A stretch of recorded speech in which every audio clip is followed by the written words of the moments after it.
The market is on fire. We've closed over 45 sales already and expect even more in the coming months. I want to give a huge shout out to all the families who trusted us with your first purchase.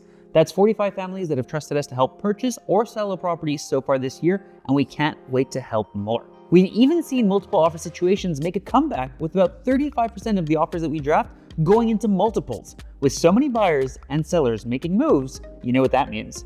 Moving day is going to be crazy.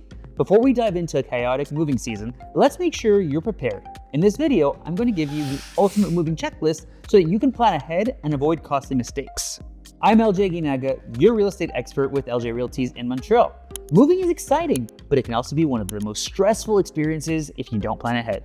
I've helped countless clients transition smoothly into their new homes, and today I'm sharing the must-do steps before moving so you're ready for the big day. Stay until the end because I'll also share a bonus tip that could save you thousands of dollars. First, schedule your move as soon as possible. Moving companies book up fast, especially in the summer when the majority of transactions close. If you wait too long, you might have to settle for a mover that's overpriced or worse, unreliable. Book your movers at least 4 to 6 weeks in advance, especially if you're moving on July 1st, which is the busiest moving day in Montreal. If you're planning on renting a truck, book early because availability drops fast. The next tip, notify all of your service providers. Many people forget this step and get stuck without essential services when they move in. You want to make sure that you contact Hydro-Quebec to transfer your electricity account or avoid unnecessary charges, Energier to transfer your gas account, Hydro Solution to transfer your hot water tank rental possibly, internet and cable so that you can book your installation in advance. Make sure that providers have time to get to your home in advance because peak season comes around the corner quickly and you want to make sure that you don't miss that. Next, you want to make sure that you take care of any mail forwarding services. Canada Post offers this awesome service online. You can simply go online, select where you're moving to, and you can select the time period of how long you want them to be forwarding your mail. Make sure you don't forget that step. You want to be sure to reach out to all these companies at least 2 to 3 weeks before your move in order to ensure a seamless transition. Next up, school registration. Don't leave this for last. If you have kids, this is a non-negotiable. School boards usually require address verification and paperwork months in advance. You want to confirm if your child is staying in the same school or transferring. If you are moving districts, ensure that registrations and transfers are finalized before your move. This is super important. Reach out to the school boards ASAP if you have not completed this yet. Many parents realize too late that they missed deadlines, leading to school reassignments or delays in enrollment. You want to avoid as much stress as possible when you're purchasing a property and taking care of the move, and this is one of the most stressful steps, so please don't forget about this. Next up, shopping around for home insurance. Did you know that insurance rate could change significantly when moving to a new area? Here's what you want to check out for.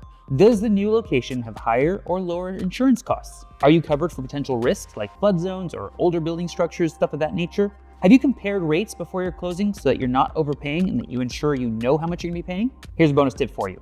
Some insurers will offer discounts to bundle your home and auto insurance, or possibly motorcycle, moped, whatever other insurance needs you might have. So make sure you bundle it all together to get the best rates. Next up, preparing an emergency fund. Now I know this sounds trivial, but no matter how much you plan, unexpected expenses will pop up when moving.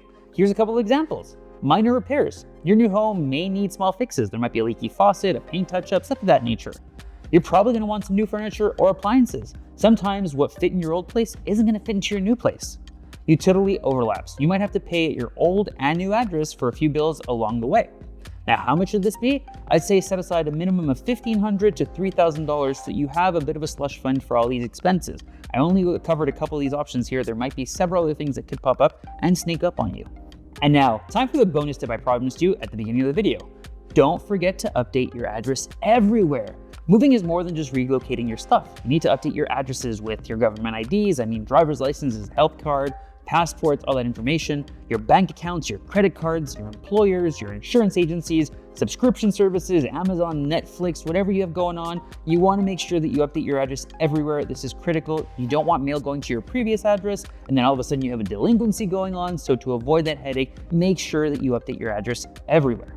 These have been my top priorities to remind clients whenever we're moving. We also have this amazing checklist that I'd be happy to share with you. Just shoot me your email address and I'll send it over via email. We even have a couple of extra points on there in case you missed it over here. Did I miss anything? Are there certain points that you've gone through in the past that you think are imperative that I did not cover in this video? Please let me know in the comments down below. I'll catch you in the next video.